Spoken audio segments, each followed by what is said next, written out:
Sabi kami mamaya tulog. Ha? At Lore, kasama ko sa matulog mamaya. Dyan ka na talaga tuluyang maitak ng asawa mo pagkatabi mo yan matulog.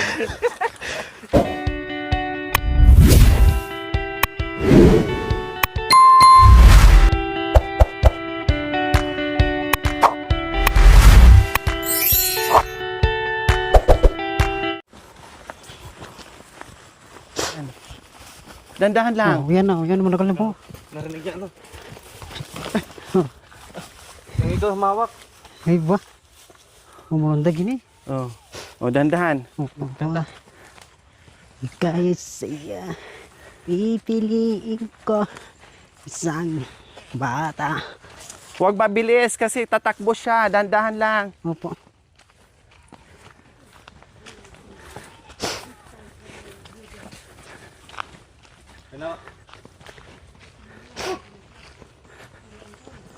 Penawa. Penawa.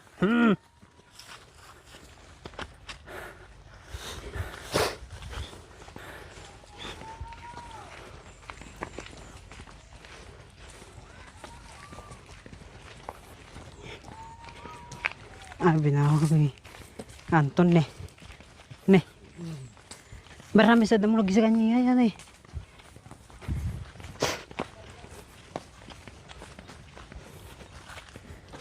Pipiliin ko anak ng mangingisda.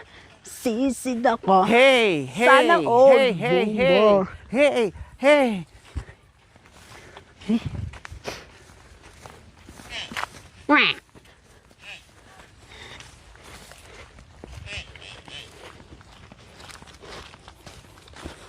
Wah! Mga katatakbo. Koy.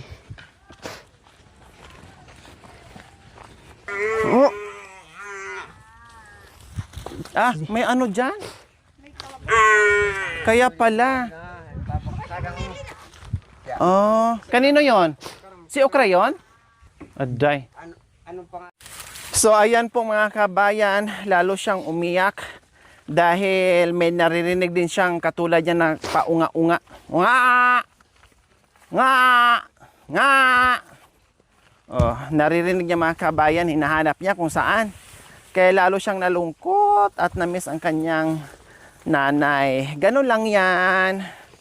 Pag nasanay ka dito ng ilang araw, ilang linggo, nako, ayaw mo nang umuwi sa bayan. Dahil mag-i-enjoy ka na dito sa iyong pagkain. Tulad ni Okra.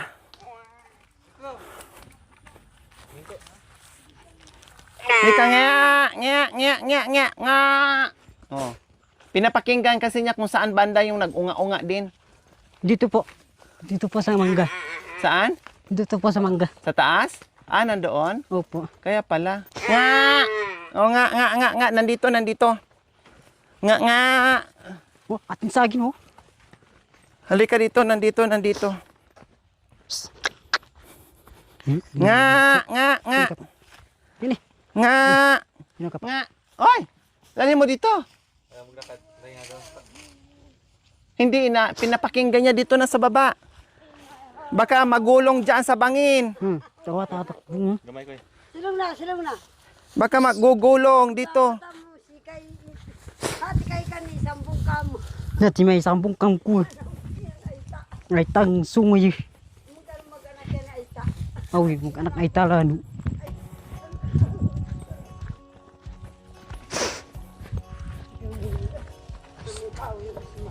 Yung ano, buhangin. Ano na?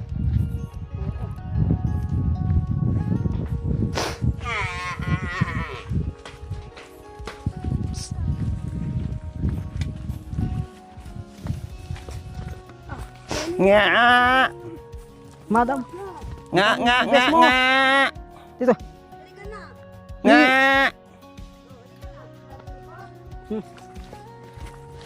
Nga.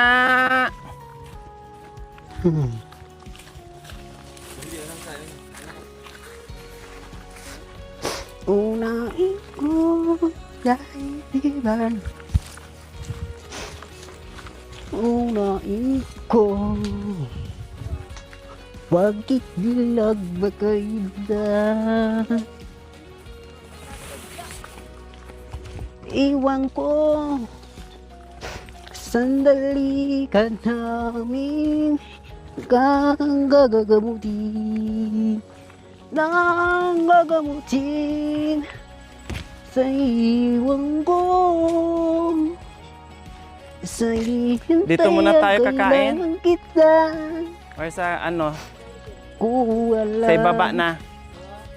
Diyan. kung wala ang hangin. Dito na lang, no? mo. Uy, Kailang walang pagtalian. Nagalit pa pa? Nandoon na lang. Walang pagtalian.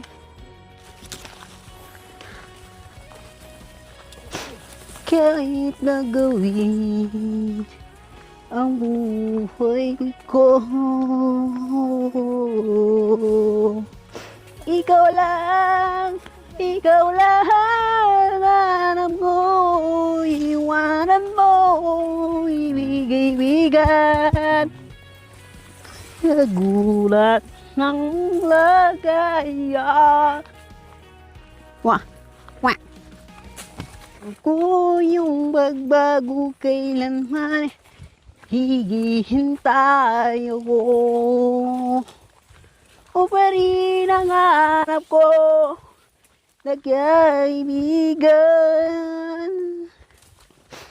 O pa rin ang hanap ko, saghihintay ako din para sa'yo. Wala kahit gagawin mo.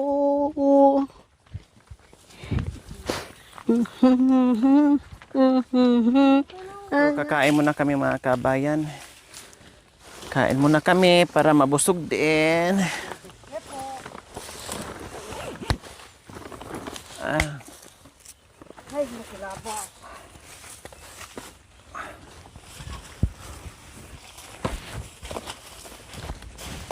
Nga nagutom ka na? Ha? Erika? Na? Nagutom ka na? Alip. Hindi pa? Buti ka, nag-almusal ka siguro kaya hindi ka nagutom. Nagbaon kami ng saging. Binigay ito. Binigay ito ng ating kaibigan. Dito po. Dito ka, Alap. Wala itong ganyan sa'yo. Meron ka namang ganyan.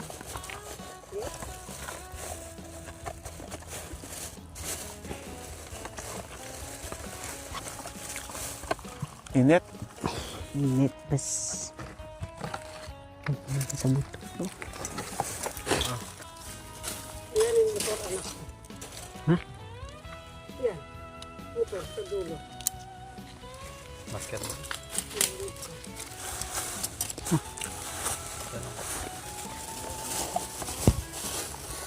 Ay.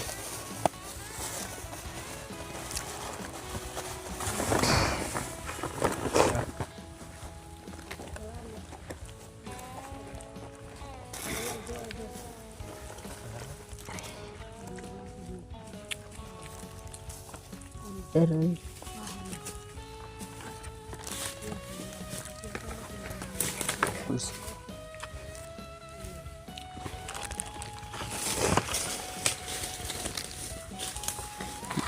Mag-aga.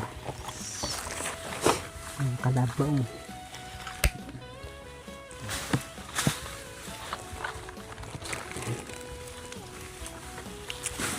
Antong Bride.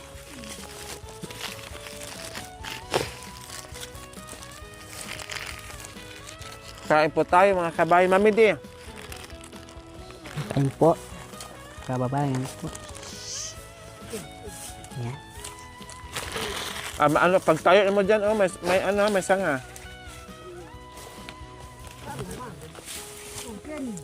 Buti ka, humiga ka ng ganyan. Si Okra, hindi. Dire-diretso. Pagod siya.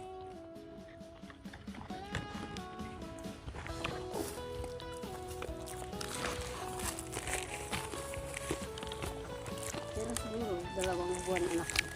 Sa likod ko. Lalaki na yan. Diyan na. Ayaw. Pa naman.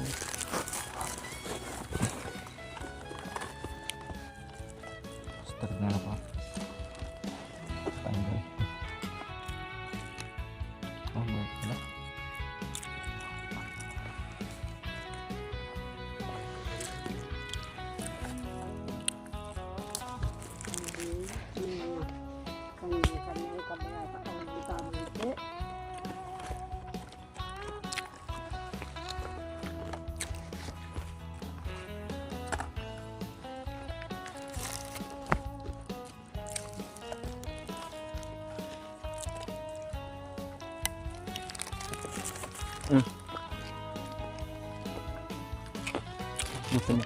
So ayan po mga kabayan, tulog si Antonina. Talagang sinamantala niya yung pagpahinga namin mga kabayan habang kami ay kumakain. Ayun, nakapikit siya. Puyat siya, tapos napagod. Biyahe kasi. Anong oras daw pa na ako nag-drive? Kagabi kasi nagtong Alauna na madaling araw daw po. Hindi, minuna yung pakikatamo. Apo.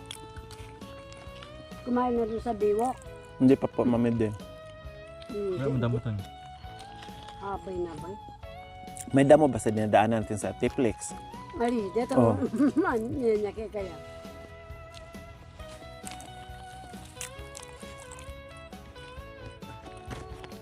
Hindi, nagbiyahe sa kanya.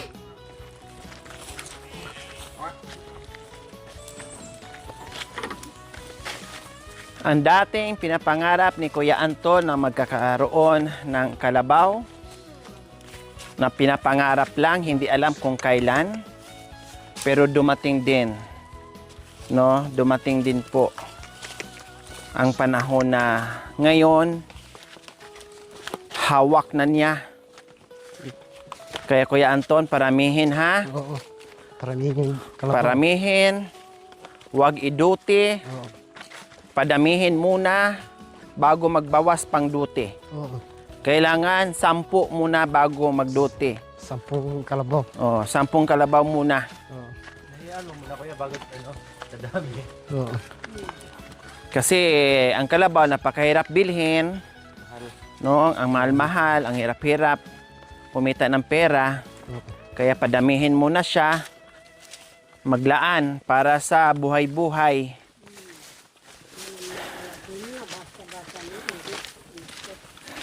Unahin mo muna ang kapakanan ng pamilya mo bago ka magduti. Oo. Dahil lalo kang kawawa, hindi ka makatulong sa kanila. No? Opo. Kung ibigay mo, kung iduti mo, ang ending, wala ka ng hanap buhay. Opo. Mas lalong malumpo ka, mas lalong wala kang ibibigay na tulong sa mga anak mo o sa mga apo mo kung ikaw naman ay mawala ng hanap buhay. Kaya, paramihin muna, ha? Opo. Oh, pag marami na yan, pwede ka na magbinta, Basta ng- pwede ka nang magduty, pag nag-asawa na yung sa bagay, maliit pa naman yung bunso mo. Maliit pa naman yung bunso mo, ay Diyos ko apo, ilang sakong or ilang tulinadang asin pa ang makakain. Eh, puro naman, Oo. 2 babae naman ang mga anak mo, malalaki na. Oo. Baka nga madagdagan pa yan. Kasi syempre pag nag-asaw, dote. Oo. Sa bagay, hindi naman lahat dote ay kalabaw. Depende kung anong kaya. Oo. Wala namang pilitan sa kanila kung anong kaya yon. Swerte mo lang kung dutihan ka ng kalabaw. Oo. Pero make sure, magdote ka ng kalabaw pag marami kang kalabaw. Pero pag isa lang ang kalabaw mo, huwag mong idote, padamihin mo muna. Mag-10 kalabaw. Paanakin mo muna. Oo.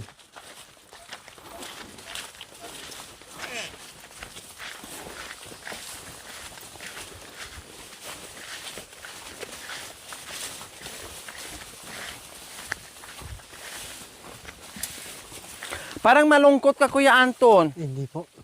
Ha? Hindi malungkot. Malungkot ka eh. Hindi naman po. Ano bang yan? Ano bang naisip mo? Nakain mo? Bakit nagpagupit ka, nagpakalbo? Na ano na kasing tumak. Ha? Yung damo. Kapitan ng tumat? Oo. Ah. Yung misis ko.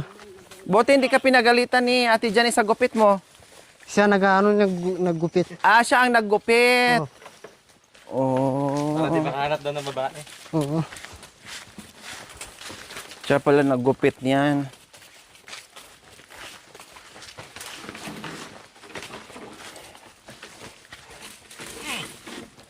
Oh, sige na, malapit na tayo, promise. Malapit na. Ay. Huling huling akyatan na lang na mahaba-haba. Wala na.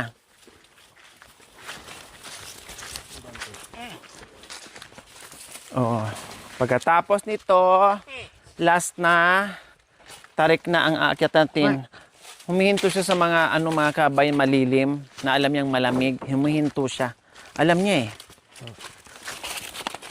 Alam niyang masarap magpahinga. Ay, tabi kami mamaya tulog. Ha? At Lore, Ah. kasama ko siya matulog mamaya. Dyan ka na talaga tuluyang maitak ng asawa mo pagkatabi mo yan matulog. Tuluyan ka na talagang maitak. Dati naka-iskapo ka lang. Ngayon wala ka na talagang ligtas si Janice.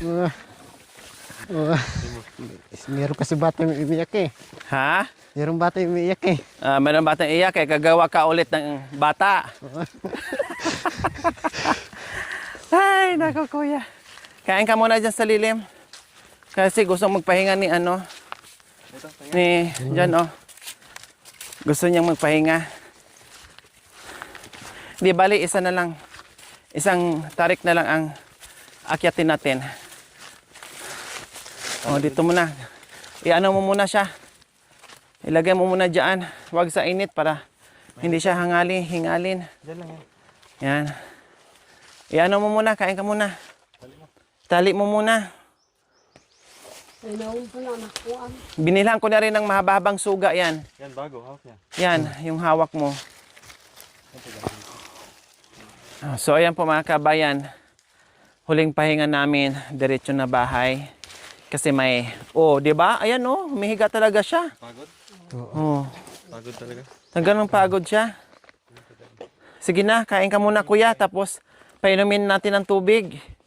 Pagkatapos mong kumain ka muna. Talagang humihiga siya. Pahinga ka ng konti, tapos kuha tayo ng tubig, tapos maligo ka. Dahil yung amo mo, si papa mo ay bagong ligo, bagong gupit. 'Di ba?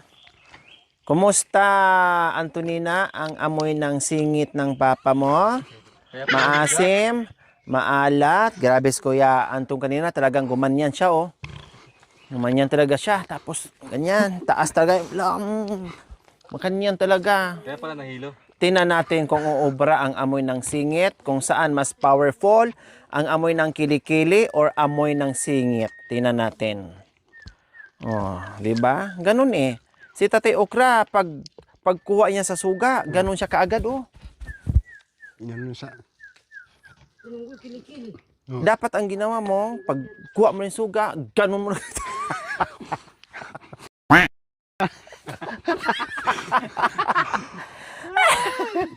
Ang tapo. Epektibo. Grabe ka naman.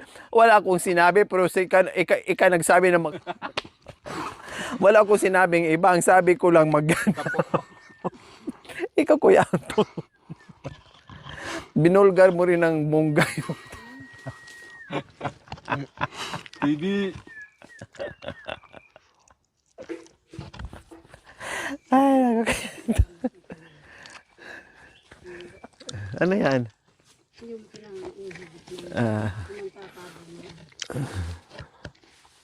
Tapos paamoy mo na Sabi mo huwag kang magalit sa hawak ko kasi ano lang to. Trabaho lang to para hindi tayo mawala ng kalabaw. Baka para mapaamo natin ha. Sabi mo. Singit lang naman ang dukutin ko, hawak ko ha. Sabihin mo ha. Wah. Yung amoy lang naman ang kukunin ko para mapaamo tong Hindi naman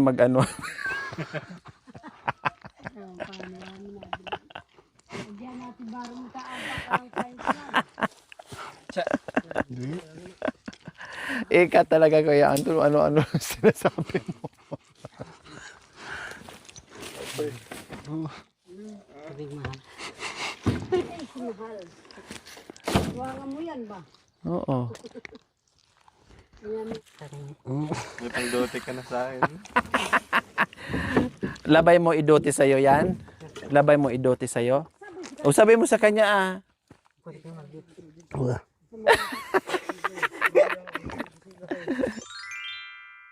Thank you for watching. Don't forget to like, share, and subscribe.